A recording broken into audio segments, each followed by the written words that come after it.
Hi there, this is Kathe from Rock Your Retirement. I've been featured on other podcasts over the years, so I thought I'd let you have a listen. It will give you an opportunity to hear other shows that might interest you. Enjoy! Welcome to Podcasters Unplugged, the podcast for podcasters and entrepreneurs. If you're wanting to start a podcast or have one already, this is the show for you. We talk with some of the best creators in the podcasting world. We can get your show from idea to iTunes in no time. Now here's your host, Dusty Porter. Hello, podcasters and podcasties. Welcome back to episode number 26 of the Podcasters Unplugged show. If you're a new listener, thank you so much for checking this show out. And if you're a grizzled veteran of the Podcasters Unplugged show, welcome back to your nice, cozy podcast where you get to listen to me each and every Monday, interview a prospective podcast host, talk about their podcasting journey, how they succeed at podcasting, how they've grown their podcast, how they use podcast for their business, and much, much more. I'm so excited about the growth of this show. So many people are emailing me, telling me how much value they're getting out of each episode. They're going back, listening from episode 1. And if you haven't already, guys, go back, listen to those older episodes. There is just as much juicy, good content in those as there are in these newer episodes. So go back, listen to them in your free time. I really appreciate you allowing me to spend 30 to 35 minutes with you each and every Monday. If you want to listen to our other shows here on the Porter Media Network, you can listen to our YouTube Creators Hub podcast, all about online video, over at youtubecreatorshub.com. You can listen to our entrepreneurship show, all about people doing some great things online, making money that way, over at the onlinebusinessrealm.com or the OBRcast. Check all of those out in the show notes. If you want to, you can support this show and all of our other shows on the internet by going over to our Patreon page and throwing us a couple of dollars, helping us keep the lights on here. It does cost money to do this, as well as my time is worth something. So I would really appreciate that as well. That would mean the world to me. You can also support us by going and utilizing our sponsor. This show is brought to you, as always, by the fine folks over at Libsyn, Libsyn. You can find them at libsyn.com. They are a podcast hosting service which will host all of your audio. So if you're wanting to get started in podcasting, what better way to get started than to using our promo code VALUE, VALUE, at checkout when you're going through with Libsyn, and they will give you 2, that's right, not 1, but 2 free months of hosting for free. So get started that way and eliminate that upfront cost to kind of get your feet wet and see if podcasting is even for you. Go check them out. Check our Patreon page out. And guys, without any further ado, I'm so excited about this week's guest, Katherine Klein. She's got some amazing value bombs to drop on you guys about podcasting, different things that she's done to grow and market her show, and just some things she's learned along the way. So enough for me. Let's go ahead and jump into this week's conversation. All right, and welcome to the interview portion of this week's episode. I am so excited today to be joined by Kathe Klein. She is on a mission to help seniors have a better retirement. She worked as a financial advisor for over 25 years until she reduced the size of her business back in 2015. After thinking about the best way to help others, the show Rock Your Retirement was launched in April of 2016.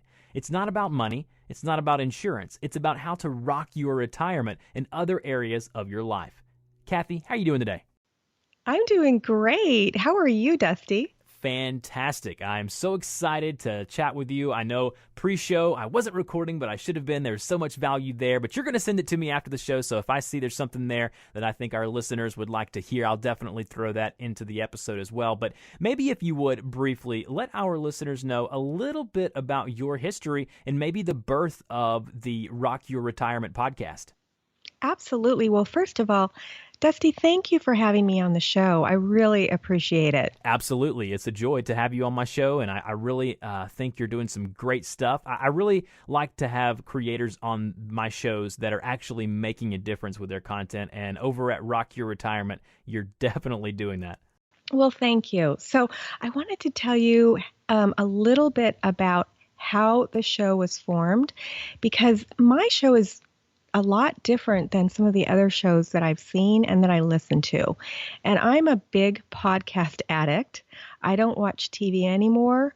Well, that's actually not exactly true. All of the TV that I watch is pre-recorded and or streaming. And so we don't watch regular TV. I don't listen to the news. When I see something that I want to hear more of, I research it. But I love podcasts. So my husband, it drives him crazy, but I'm constantly listening to other people's podcasts. So I was a financial advisor, as you mentioned in my introduction. Thank you. And then after 25 years, I decided that I needed a change. And so I basically, went from a large practice down to a very small one and was looking at my clients and thought, wow, money does matter, but it's not everything. You can have millions of dollars and have a horrible retirement, or you can have almost no money and be completely rocking. And I thought to myself, what is the difference between these two types of people? And I thought, you know what? I need to learn more about this. And so that's when I started the show. The show is an interview format, and I interview either experts or regular people on how to rock your retirement. So that's how the show was formed. Nice. Now, obviously, the show has not been around too long. Obviously, a few months. You've already gotten out a good many episodes. So when you decided, hey, okay, I'm going to start a show on my own. And by the way, I am a podcast consumer myself. Just like you mentioned that you were, my wife gets on her nerves as well. Sometimes she'll be watching shows at night and I'll have my headphones in as soon as the baby goes to sleep, and I'll start just, digesting as much content as I possibly can, because I believe the on-demand content, and I do watch a little TV, but like you said, it's all recorded or Netflix. And I do think that speaks volumes as to where podcasting and YouTube content is going in the future. I only think it's going to get bigger and bigger, because people, as the younger generation comes up, that's going to be the type of content that they're used to consuming. So I completely agree with you there. So Kathe, when you decided, okay, hey, I want to do a podcast about this, what was your first and initial steps to starting the podcast? Well, the first thing that I did was I tried to find information online that I didn't have to pay a lot for, because I wasn't planning on making the podcast my life's work. Okay, I really wanted to do it for my own benefit. It's listed under iTunes as personal journals. And so I didn't want to spend $3,000 or $4,000 attending a class, but I did sign up for a class. Can I mention the name of it? It's Dave Jackson's Absolutely. School of Podcasting. And so I did sign up for that. I took some of the classes. I do have to admit I didn't take them all, but I continue to pay for the monthly fee because I really want to support people who teach other podcasters how to podcast. And I really like his methodology. And so that's why I continue to work with him. I'm still a student of his. Yeah. And so it was about $60 online. And then I thought to myself, you know what, I really want to get this started right away. So I talked my husband into going to Fry's with me, and we found this microphone on sale for about $30. So I lucked out. I got a decent microphone, not a $300 one. I'm not ready to upgrade to one of those, but a decent microphone, one that I'm not embarrassed about, for about $30. And then my husband wanted a recorder that was a physical device. And so he purchased one of those, and then he has a mixer. I don't know how, I have to be honest, I don't know how to use any of that stuff. He sets everything up for me before each interview, and then I back up the interview process with Pamela. Pamela is a Skype recording system. It hasn't worked for my last 3 interviews, so I'm really glad that I have the physical device, because the interview that I did yesterday was one of the best interviews I've ever done in my life. Yeah, you know those interviews as a podcaster. You get done and you hang up the phone or Skype and you're like, oh my gosh, I cannot wait to release this episode. I'm actually releasing it as a bonus. So it's not in my my normal workflow. So because of what I do for a living, all of my interviews have to be stacked up. So I'm actually finished with interviews through February of 2017. All right, I'm impressed. I'm going to have to say I am extremely impressed. Well, it's because I have to. because starting October 1st becomes the busiest time of my entire work life. So from October through December, I really can't do any interviews. And because you had asked me for this interview, I kind of squeezed you in during my normal work life. But all of my interviews are conducted on Tuesdays. And so I stack them up. I usually do, 3 or 4 interviews on Tuesdays. And then the rest of the week is when I work for a living. That's when you make the real money, right? Exactly. Now, who knows? Someday I might monetize this show. And I have actually. The show has actually increased business to my other work, my 9 to 5. Yeah, now I definitely want to touch on that, but I want to push the pause button 1 second and go back to the interviewing on Tuesday. I think that's a good lesson to learn for people wanting to start podcasting, because a lot of times you can get overwhelmed, especially if you're doing an interview-based show. You can get frustrated if you can't get people to come on your show. So with someone like yourself, Kathe, who's already got interviews recorded all the way out through, early next year in 2017, what have you found to be the best way to get people to come onto your show? Well, when I first started, I have to be honest with you, I pretty much bribed them. So I wanted to interview people who could help seniors, and I work in the sort of the senior world industry. And so I said, if you come on my show, I'll give you a free a free advertisement on a different show. So I gave them a free ad, and then I said, if you get me a retiree to interview, I'll give you a free advertisement. So I did that until my interviews got stacked up, and I don't do that anymore. So right now on my show, at the end of my show, after the music, probably nobody hears it, there's an advertisement for what I do for a living. So that's what I did. I enticed people by offering them a free advertisement. So I know that not everybody can do that, because there's a lot of shows out there about how to build your business. But I do think that people could offer a free advertisement. Let's say you're trying to build your business and you are, you're a business coach. So you could give a free ad to whoever you're bringing on board, a free ad for their show or for whatever it is that they do. So that's what I did in the beginning. I don't do that anymore. I love it. So the hustle was real early in the show. I think that if you can find some creative way like that to where you can entice people to come on your show, there's nothing wrong with that as far as, getting people who can bring value to the audience that you're trying to reach, the target audience that you're trying to reach.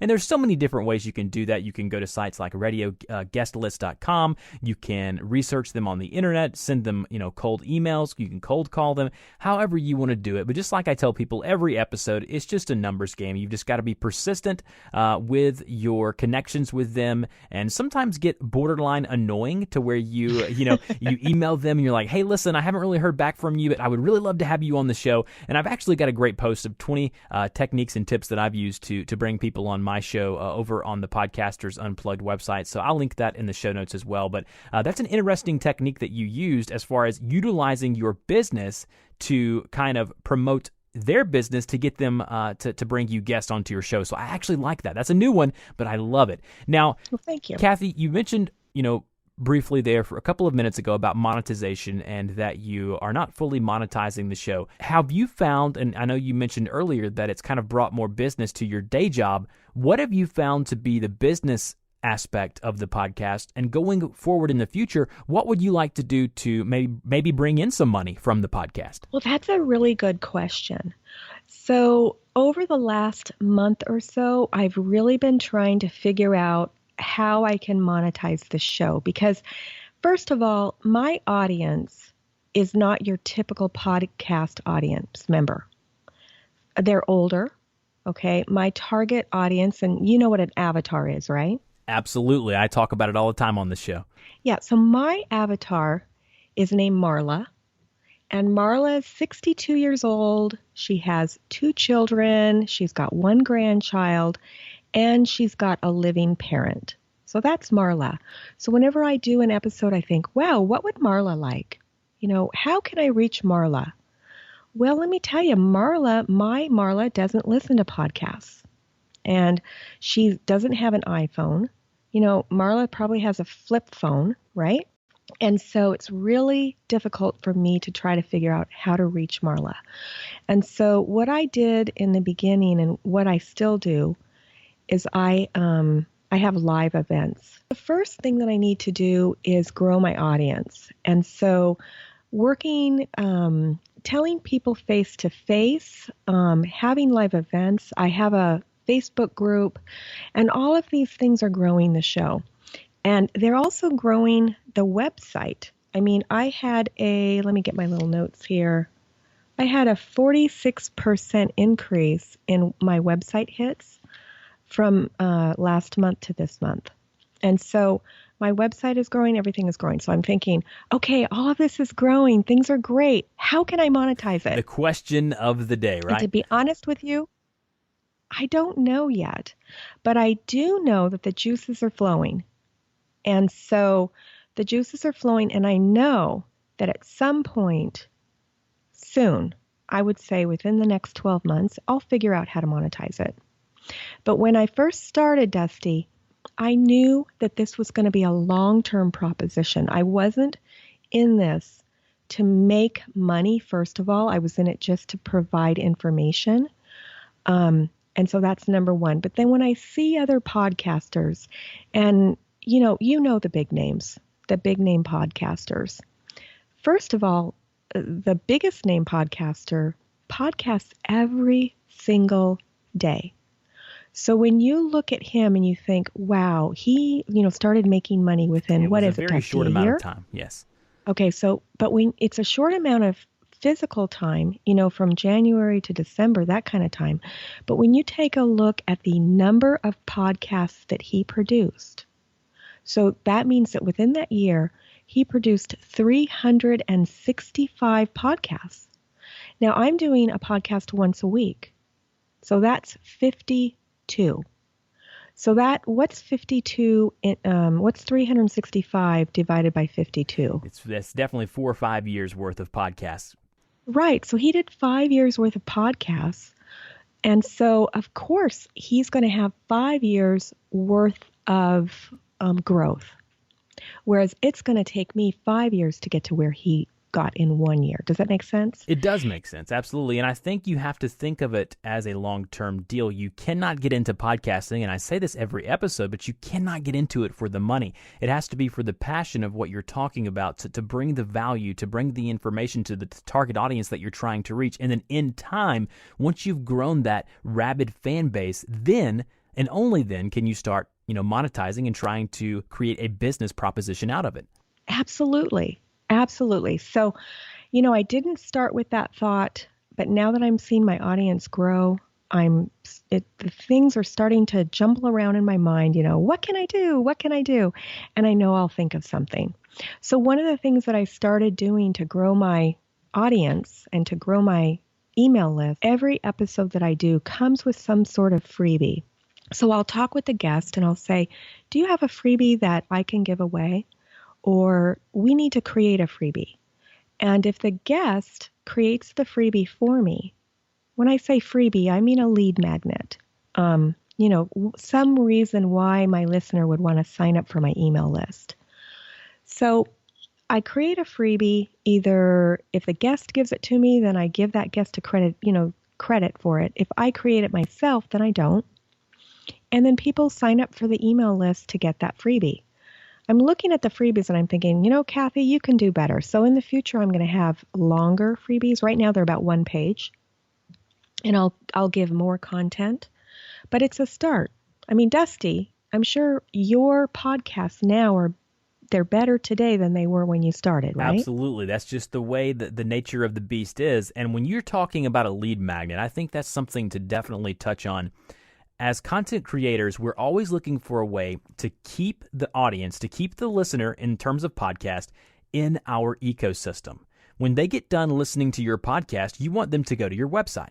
You want them to go watch your videos over on YouTube. You want them to subscribe to you over on your social media platforms. You want them to be readily available. I know it sounds terrible, but as a creator, that's what you want. You want them to stay on your tree. I use that analogy a lot in my podcast, Kathe, in that I want to keep my viewer, my audience, my avatar in my ecosystem as long as possible. Because then if I do want to turn this into a business and I have physical products, or if I have courses I want them to take, or if I offer podcast coaching and consulting and editing like I do personally, then those people are more likely or more apt to, get in touch with me and touch base with me about those business propositions. And I think that's so important that with each episode, you're creating this lead magnet, which is a way for you to, again, capture that audience member and get their email address. And I cannot emphasize enough in this episode and on this podcast as a whole, how important it is to actually begin your email list. Because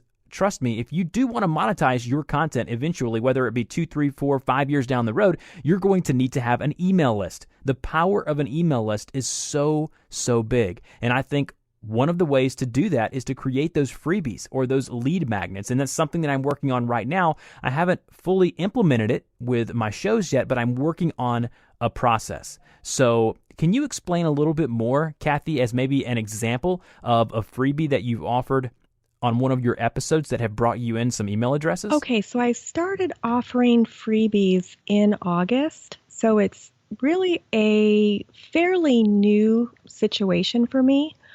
And so I would say that I've had several. Some of them haven't come out yet. So one of them that I offered was 10 foods that can prevent hearing loss. And that can be found at rockyourretirement.com/hearing foods.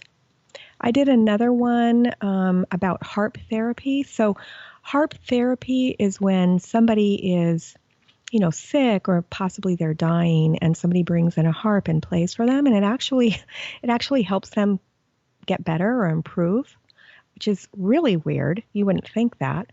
And so I did a freebie about that, and it was at my show, rockyourretirement.com/harp. So just little freebies like that, nothing super fancy. I don't, make them look super pretty. And then there's one show that I'm going to be putting out a freebie where I'm not even going to brand it. And I've kind of decided that with some of these freebies that I offer, I'm just going to let the guest put their freebie out with their branding. I wasn't doing that before. I was rebranding everything. And I'm just thinking, why am I doing this? Why am I putting all this work into this when really what matters is that I have their email address? So it doesn't matter if it's branded with my guest's branding. If I have the client or the listener's email address, that's the main thing. And so I have all these freebies. I'm working on one right now that will be finished probably before you release this. 10 secrets about retirement that your broker won't tell you. It's going to be at rockyourretirement.com/10 secrets with an S at the end. Absolutely. And I just, the reason why I ask you to kind of explain what you're doing with those freebies is because I want the content creators out there listening who, may have a podcast or wanting to start a podcast to understand that there are creative ways such as what Kathe's talking about that you can capture your audience other than your podcast. And building that email list, again, is such an important and crucial part of actually the long-term success of possibly making your podcast a business. So I can't emphasize how important that is. Now, let's segue into the next question, Kathe. And I want to ask you, what is something that you wish someone would have told you when you first started out podcasting? Well, I can tell you it's the freebies. I completely wish I would have done that, and to build my email list. Just like you said, Dusty, even if you have nothing to sell right now, which I don't, I have nothing to sell right now, create that email list and don't just send out information about you. So I have this email list, and what I've been doing in the past is just sending out a weekly email list that says, here's the show that's being released. And do you think anybody ever engaged with me? No. But the other day, I send out an email, and it was an email that I created. I went in and created this email and said, I wanted to tell you about my vacation. And in the email, I put 2 vacation photos. I was on a trip to Greece. And so I put 2 vacation photos. And then I said, oh, and by the way, while I was on vacation, I met this man named John. And John had a Google Fi phone. And while we were in Greece, Turkey, and Croatia, John was on his phone. And he was checking email and he was doing all these things. And I said, John, what is that? And he told me about Google Fi. And he said he pays $10 per gigabyte for the data that he uses, even in foreign countries. And I thought, oh my gosh, I got to check out this phone. So I bought the phone and I started using it, and it works great. And not only can I use the phone, but when I'm at a client's house and they don't have internet, which happens all the time, I can connect my phone to my computer and I can do things that I couldn't do before. And so I sent out this email saying, you guys have got to check out this phone. I mean, or at least you can save all this money. It's costing me now $30 a month for unlimited cell and 10 gigs of data. That is the most engagement. I got like 30 responses from that email. So it was amazing, Dusty. So the thing is that what I'm learning as I'm podcasting is it's not all about you. Make it about your listeners. And if that means send them an email when you find out something really cool that has nothing to do with your show, do it. Your fans will love it. They'll love you for it. Yeah, your email list is not only a way to monetize your content, but it's also another way to just connect with your audience in a more intimate and personal way. A lot of times when they're listening to you on your podcast episodes, they may seem, and feel a little disconnected, but when they're actually responding to an email that you personally wrote, that gives them a sense of, commitment to your show, to your brand, and allows them to directly interact with you, the host, and that makes them feel special. And that's just another way to utilize your email list. Now, when it comes to creating your podcast, Kathe, what are your strengths and what are your weaknesses? Well, I like to think that I'm a good interviewer. I've been told by professionals that I'm good at interviewing. So I'm good at asking questions, good at following up. And I think part of that is because I'm actually scared to do the talking myself. I'm a little nervous talking to you, Dusty. You can probably tell. Because I don't like it to be all about me. So I guess because of that, I'm a good interviewer. So that's my strength. My weakness is I don't like to do any of the follow-up work. I don't like to write the show notes. I don't like to do the editing.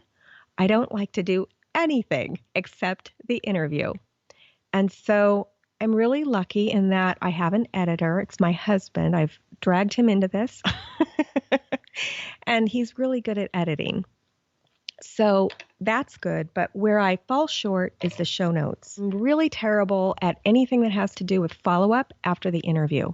And so I'm lucky in that my husband, who is my editor, will do the editing, but he won't do the show notes. And so sometimes these shows will sit there waiting to get the show notes, and they'll sit there for, 2 weeks waiting for me to write the show notes. So that is where I fall short. And because I'm not getting money for this, I'm not monetizing it, I don't want to pay somebody else to do it. From thought to iTunes is what I like to call it. From idea to iTunes, from the beginning of the process of your podcast to the end, and that's ending with marketing and, responding to comments on social media and things like that. There are so much stuff that you have to do as a podcaster, from recording to the show notes to marketing and trying to grow your show through social media, that a lot of people don't understand the time and effort that it takes to actually produce a successful show. It doesn't end when you upload the show. You have to have the show notes. You have to have a picture of the guest if you're doing that. You have to have the links that the guest have shared. You have to have at least a brief description of what that episode is about. I mean, there are so many different things as a podcaster that you've got to keep in mind to make your show good. Now, once you've grown your show, you can then outsource that. And that's why I always ask the question of podcasters, what are your strengths and what are your weaknesses? Because a lot of times as creators, We get so caught up in the things that we're not good at that it takes away from the stuff that we actually are good at.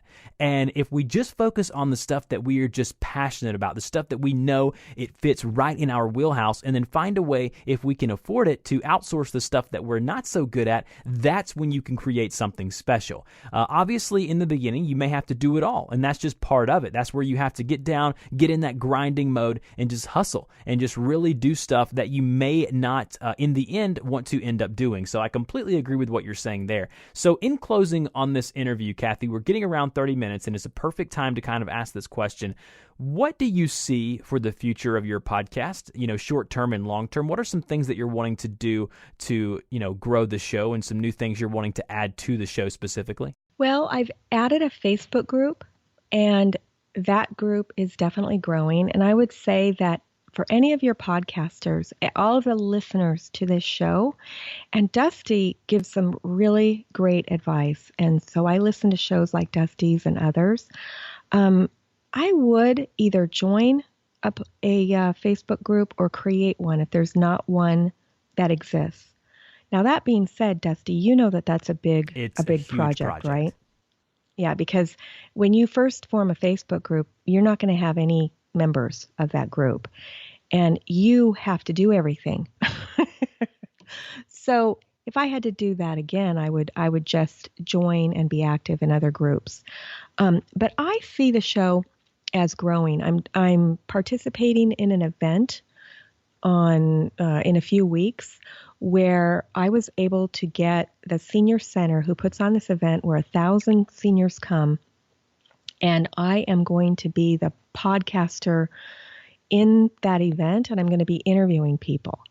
And so with your podcast, you can actually take your show and you can parlay it into something else. You can tell people, hey, I have this show. Here's how I can help you using my show. And then you can use the fact that you're helping somebody else to help grow your show. And so, number one, I do think the show is going to grow. And so I see it growing. I see the audience growing. And I would actually like to see this space that I've created, because the space didn't exist before. There is no such thing as non-financial retirement topics, right, Dusty? I agree. And so I see this space really growing. And so I actually, since I started this show, there's been a couple of other shows just like mine pop up. And you think, wow, are you going to get upset about that? Now you have competition where you didn't have it before.